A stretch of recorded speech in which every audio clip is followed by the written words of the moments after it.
ओम शांति।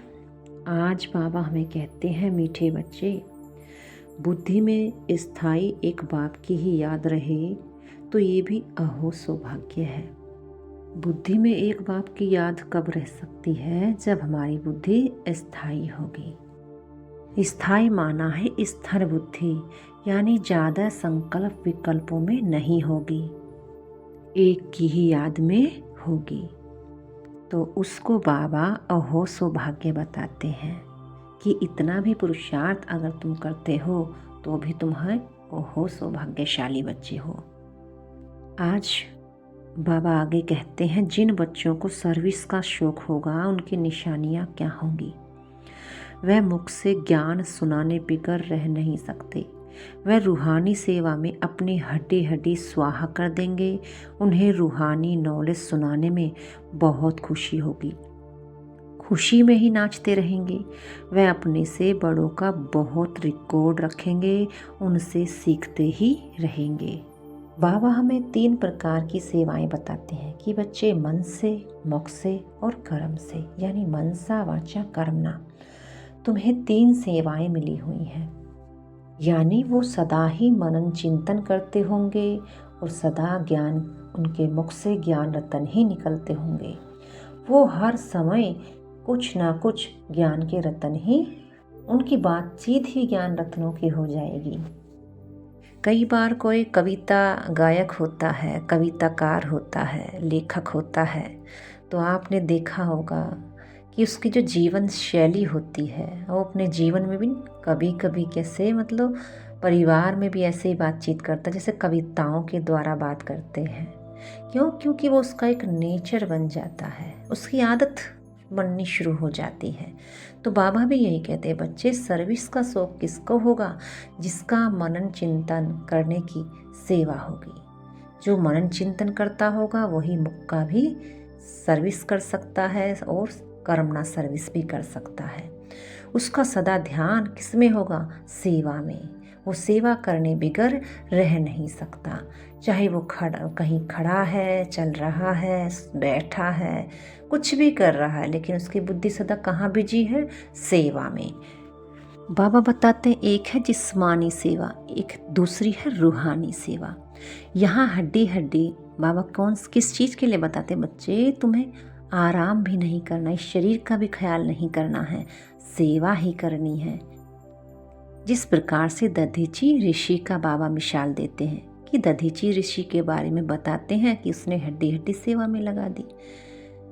तो इसका अर्थ बाबा यही बताते हैं कि रूहानी सेवा में कभी भी शरीर का भी ख्याल नहीं करना चाहिए, यही हड्डी हड्डी सेवा में लगाना है। आज का गीत है, बदल जाए दुनिया ना बदलेंगे हम। बाबा इस गीत से हमें प्रतिज्ञा याद दिलाते हैं कि बच्चे, जब तुम बाबा के बन गए हो, चाहे अब कोई तुम्हें छोड़े, कोई चाहे प्यार करे, चाहे तुम्हें वार करे, लेकिन अब तुम्हें बाबा का हाथ नहीं छोड़ना है। दुनिया बदल जाए लेकिन आपको अपने वचनों से नहीं बदलना है। सदा अपने वचन पर कायम रहना है कि मेरा तो एक बाबा, दूसरा ना कोई। और जब हम मन से ऐसी प्रतिज्ञा कर लेते हैं तो इस प्रतिज्ञा के सामने धीरे धीरे सब कुछ झुकना शुरू हो जाता है। क्योंकि बाबा बताते हैं, सत्य की नाव हिलती है, डुलती है, लेकिन डूबती नहीं, फिर उसकी विजय निश्चित ही होती है। तो सत्यता पर सदा चलते रहिए, कभी भी घबराने की बात नहीं, क्योंकि सत्य देर से दिखाई देता है। इस समय असत्यता की धूल सब पर जमी हुई है। सत्यता कुछ समय के बाद दिखता है, लेकिन जब वो दिखता है तो वही चीज़ टिकती है। बाबा कहते हैं, जिन बच्चों को धारणा होगी वही बच्चे दूसरों को सुनाते रहेंगे, दूसरों का कल्याण करते रहेंगे। धारणा की बाबा बात क्या करते हैं? जिन बच्चों को बाबा की याद ज़्यादा होगी, बाबा से स्नेह ज़्यादा होगा, वो बच्चे बाबा की धारणाओं पर चलेंगे। और धारणा धर्म है, इस चीज़ को वो समझेंगे भी और दूसरों को समझाएंगे, दूसरों को भी ये बातें पक्का कराएंगे। बाबा कहते हैं, जिसे ज्ञान धन मिला होगा वो तो उछलेगा दूसरों को बताने के लिए कि मुझे क्या मिला है। जिस प्रकार से कोई खजाना किसी को मिल जाता है तो वो बहुत खुशी में नाचता है और वो ज़रूर किसी न किसी को बताने के लिए उछलता है कि मुझे जो मिला वो मैं जाकर किसी को बताऊं। वो तो हो गई स्थूल धन की बात, लेकिन यहाँ ज्ञान धन की बात हो रही है, क्योंकि बाबा भी गुप्त है, बाबा का खजाना भी गुप्त है और मैं आत्मा भी गुप्त हूँ। जब इस गुप्त राज को हम अनन्य आत्माओं के प्रति बताते हैं तो उनकी खुशी का पारावार अलग ही होता है, क्योंकि ये ज्ञान धन बाप के सिवाय और किसी के पास नहीं है और बाप को समझने की ताकत हर एक में नहीं है। इसीलिए बाबा कहते हैं कोटों में कोई, कोई में भी कोई मुझे जानता है। इसलिए जिसे वो धन प्राप्त हो जाते हैं वो तो सेवा के लिए उछलते हैं कि दूसरे भी इसको प्राप्त करें। बाबा सर्विस के बारे में बताते हैं, स्थूल सर्विस में भी अपनी हड्डी हड्डी देते रहते हैं, सबको राजी करते रहते हैं। जैसे भोजन पकाते हैं, खिलाते हैं, यह भी एक सब्जेक्ट है, कर्मना सब्जेक्ट। एक सेवा सूक्ष्म है, दूसरी सेवा है हमारी प्रत्यक्ष। जो हमारी कर्मना सेवा है वो प्रत्यक्ष है और जो सूक्ष्म सेवा है वो हमारी मनसा सेवा है। कर्मना सेवा को बेहतर हम कब बना सकते हैं? जब हमारी मनसा सेवा अच्छी होगी, बहुत अच्छी होगी, क्योंकि संसार में सबसे ज़्यादा बल किसके अंदर है? आत्मा के अंदर। और आत्मा को मन कहा गया है कि जब मन की अवस्था इतनी शक्तिशाली हो जाती है वही आत्मिक स्थिति होती है। ना तो शरीर में बल दिखाया, ना वस्तुओं में, ना चीज़ों में, ना पदार्थों में, इनमें बल नहीं है। इन सबको जीवन में लाने वाला बुद्धि बल, मन की ताकत है। इसलिए आत्म बल, आत्मविश्वास गाया हुआ है, ना कि धन का बल, शरीर का बल, ये नहीं गाया हुआ। आत्म बल यानी मन का बल, मनोबल ही सबसे बड़ा बल है। इसलिए कोई भी कर्म करने से पहले अपने मन को शक्तिशाली बना ले, ताकि आपका आगे किए जाने वाला कर्म सफल हो सके, क्योंकि मन की पावर के साथ ही हमारी स्थूल कर्मना की पावर जुड़ी हुई है। अगर मन हमारा शक्तिशाली नहीं होगा तो हम स्थूल सेवाएं भी नहीं कर सकते। कहा भी गया है, मन चंगा तो कटौती में भी गंगा। हर कार्य बनने शुरू हो जाते हैं, हर कार्य में बल आना शुरू हो जाता है। बाबा कहते हैं घर बार तो छोड़ना नहीं है, घर में भल रहो, परंतु बुद्धि में ये निश्चय रखना है कि पुरानी दुनिया तो खत्म हुई पड़ी है। अब बाप से हमारा तो बस अब एक शिव बाबा से काम है। बाबा ये जो दुनिया खत्म होने के बारे में और विनाश के बारे में जो हमें जानकारियाँ देते हैं, ये दो तरह से बाबा बताते हैं। स्थूल पर भी समझाते हैं और सूक्ष्म पर भी समझाते हैं। जब बाबा पुरानी दुनिया खत्म हुई की हुई, जब ये बात बाबा बताते हैं तो ये सूक्ष्म की तरफ इशारा करती है।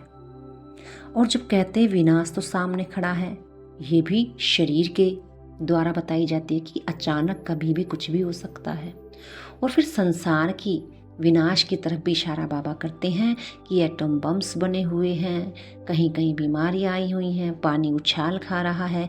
ये इशारा दुनिया की विनाश की तरफ जाता है।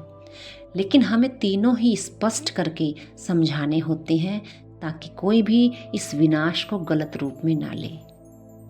जब बाबा ये कहते हैं कि पुरानी दुनिया तो खत्म हुई पड़ी है, तब हमें सूक्ष्म में यह ध्यान देना है कि मेरे अंदर जो आज तक पुराने संस्कार थे, स्वभाव था, पुराना टेस्ट था, सुनने की आदत थी, बोलने की आदत थी, वो मेरी खत्म हुई कि हुई। बड़ी सूक्ष्म राज है इन बातों को समझने के। फिर बाबा कहते सभी पॉइंट्स एक ही बार में नहीं सुनाई जाती, हर सेकंड पॉइंट्स बदलती रहती हैं, क्योंकि बुद्धि और ही क्लीन होती जाती है तो और ही अच्छी समझ बढ़ती जाती है। इसीलिए अपनी बुद्धि को क्लीन बनाने के लिए क्लियर रखना बहुत ज़रूरी है।